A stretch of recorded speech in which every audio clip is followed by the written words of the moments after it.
Always a pleasure to have Brigitte Gabriel on the line. She is the president, the founder of actforamerica.org. Brigitte, how are you?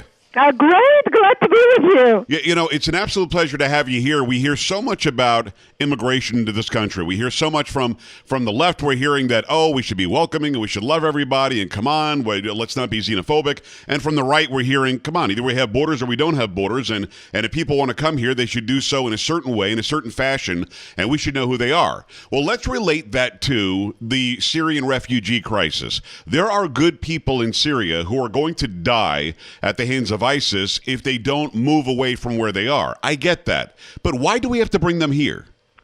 We don't have to bring him here. Actually, it is cheaper, Joe, if we spend the money, a fraction of the money that it's going to cost to bring them here, to basically resettle them there in their own community, where they speak the language, where they are in the same region, where they can be around people who can take care of them over there, where they are adjusted to the same weather, the same culture, the same food. And that's what people in this country require. Have compassion, have compassion. We have more compassion if we leave them there in their own environment instead of shipping them here and bringing them to our own country. Well, why does nobody ask why Saudi Arabia has no compassion? Why does nobody ask why other people in the region, other countries in the Middle East, don't open their borders and say, come here, we'll save you, we'll keep you safe? It seems like the only country that has any ramifications and the only country that's filled with xenophobes and jerks is the United States. If we don't open up our arms and say, we'll take anybody, even people that ISIS says they're infiltrating. Exactly. We know that ISIS already said that they are infiltrating them. Actually, they put 4,000 ISIS operatives within the refugee community. That's right now in Europe. So we know they are there. But the scary part is this, Joe. The UN decides what refugees come to the United States, not the United States. So the UN, Human Rights on Refugee Resettlement, works as under the influence of the OIC, the Organization of Islamic Cooperation. This is why we have a lot of Muslim refugees coming to the United States. They tell the State Department, our State Department, what youth refugees they are sending in. The State Department works with 9 federal contractors. 6 of them are, quote, religious charities who are not passing the bucket on Sunday morning for the $1 billion cost that's costing to settle the refugees. No, they're getting it from the taxpayer dollars. And then they, in return, work with 350 subcontractors, and they divide the refugees to 190 cities across the United States. Now, these federal contractors get paid to settle one refugee for 6 months. After the 6 months, they start the whole process again and now bringing the relatives of that refugee. So it's not only one person, it's multiple people coming in to the cost of billions of dollars to the taxpayers. And that's unacceptable. It's Brigitte Gabriel, actforamerica.org, actforamerica.org. When did we give up our sovereignty? When did we give up our self-rule? When did we give to the world the ability to take advantage of us because we we worked really hard to become the superpower on Earth? When did we decide that we would turn over the reins to some international organization that we, by the way, fund? And why didn't we see this coming? I think you saw it coming, but the average American who's working hard and picking up the kids from school or soccer practice or going to church or whatever, they didn't realize that we were giving up our own sovereignty. When and how did this happen? We gave it up the day we elected President Obama and the day President Obama walked into office. That's when President Obama squandered the political capital of the United States, squandered the respect that the United States had on the world stage, not to mention billions of dollars, because President Obama does not believe that America is exceptional. President Obama believes that America needs to be brought down a lot of notches down, not just a few notches down, to be on the level of the rest of the world. He wanted us to play nice with everybody else. But he even went out of his way to prove to the world that he is pro-Islamic because the Muslims are the underdog and we are imperialistic colonistic country, and he wanted to help them out. And here's the scary thing. Right now, President Obama had made a promise to Angela Merkel that he's going to do his part, America's going to do its part in bringing refugees just like Germany into the United States. So Obama is going before the United Nations on September 19th and September 20th 20th, and he wants to be able to tell the United Nations, we are bringing, Congress approved, the bringing up to 200,000 refugees within the next year of 2017 into the United States, the next fiscal year, starting this October, Joe, this October. When did Congress approve that? It's a Republican-led Congress. Right. Now, Congress has not yet. And to make the Congress approve it, the left, the ones who are making millions of dollars off of this big brouhaha with the refugees, are organizing a massive rally in Washington, D.C. this August 28th, just within 10 days. All the leftist organizations are all coming together, and they are showing up by the thousands to pressure Congress to approve President Obama's request to bring up to 200,000 refugees into the country. This is why we at Act for America are organizing. We are the largest national security organization in the country. We are holding a national conference September 6th and 7th in Washington, D.C., and we are going to pressure Congress to make sure that we tell the president not only no, but hell no, we're not bringing any more refugees into the country. We don't give a care what the UN thinks, whether the UN likes us or not, whether the UN approves of us or not. We're not opening up the floodgate into bringing refugees into the United States. We want people to go to our website, actforamerica.org, and click on our conference, ActCon 2016, and click on actcon2016.com, or you can find the link to it from our website. Go register and join us in Washington, D.C., September 6th and 7th. We need you there. And I want everybody who can make it to go and make it. It's Brigitte Gabriel. She is from actforamerica.org, actforamerica.org. It's ACT, F-O-R. It's not the number 4, right? Right. It's F-O-R. ACT, F-O-R, America.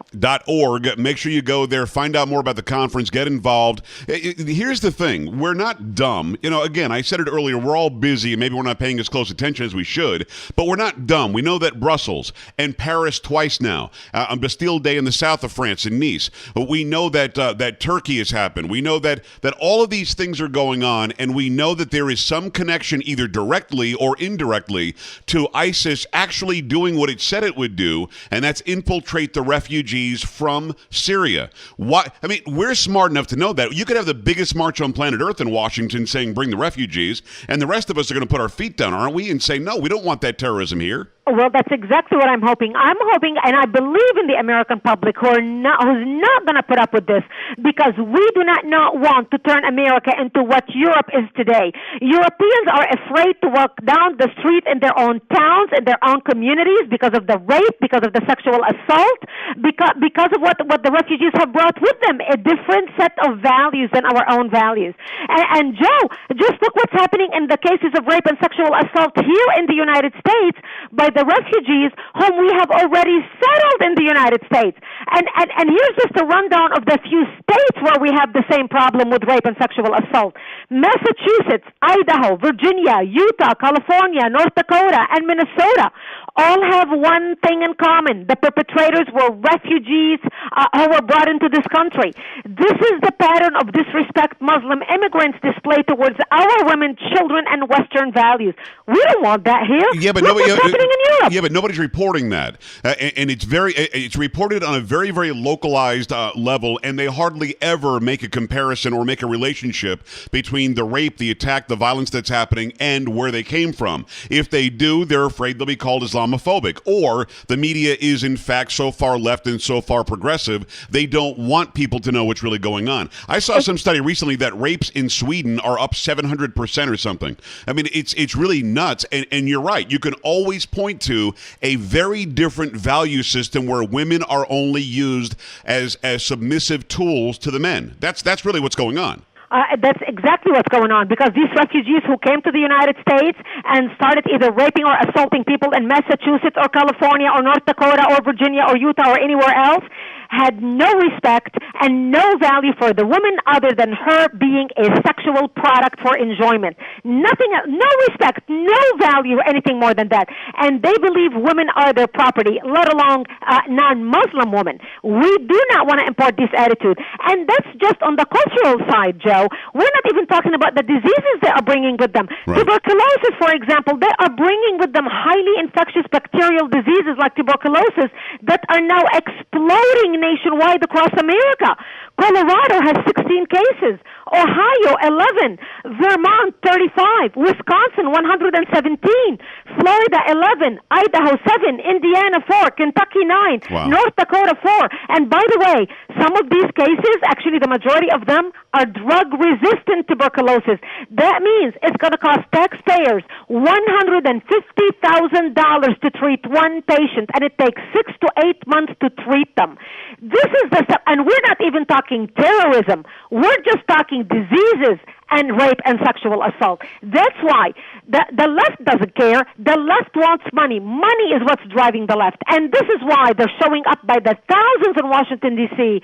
at the end of August 28th, because there's a lot of money on the line for these federal contractors and their subcontractors. Now, the governors do not want these refugees. A lot of governors don't even know the refugees are going to be dumped in their states.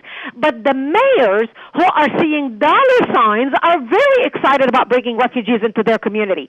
And that's exactly why we, the people who love this country, must organize now. This is our chance to pressure Congress not to approve Obama's budget, because rest assured that the left is doing everything they can to pressure Congress.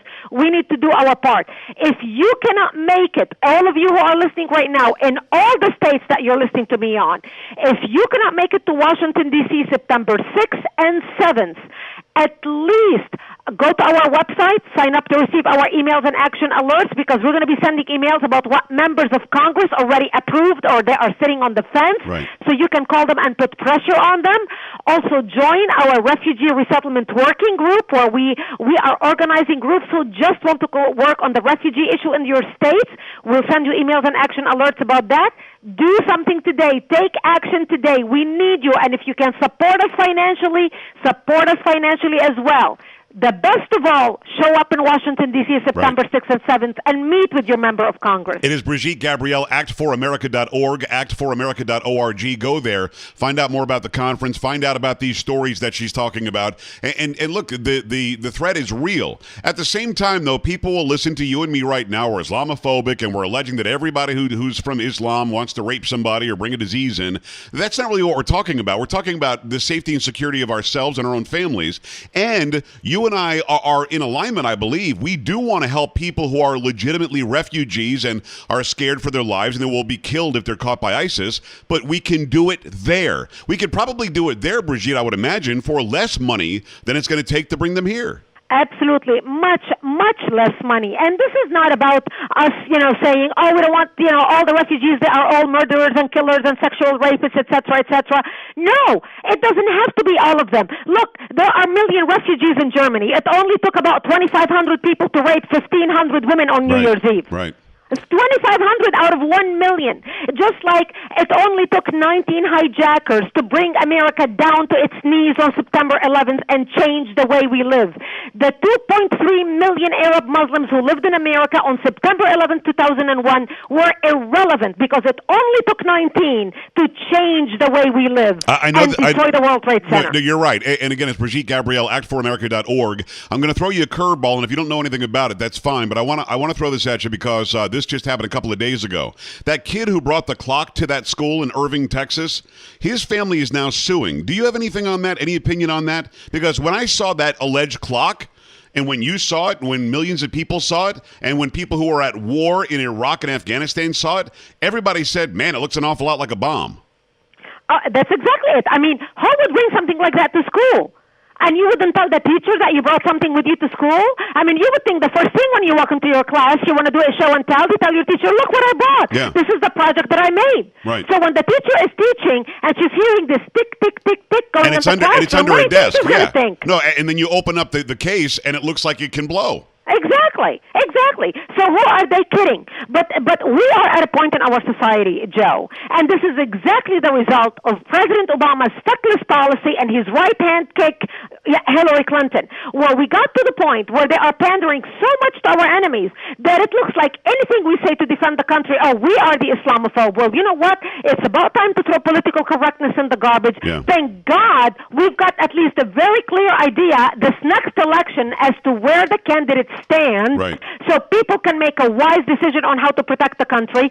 Because when people think it's a laughing matter to bring a ticking clock to class just because they want to make a statement, those people have no place in our society right now when we are trying to protect the country Right. from the exact same type of terrorists like them who want to actually blow up school and kill Americans. You and I cannot agree more. I love when you come on. I love your passion. I love that your love for America comes through every word. It's Brigitte Gabriel, actforamerica.org, actforamerica.org. Hopefully everybody will go and get involved. They'll go to the conference, they'll sign up, and they'll make Congress know that we can't allow this to happen. Brigitte, always an absolute pleasure. Thank you. Great.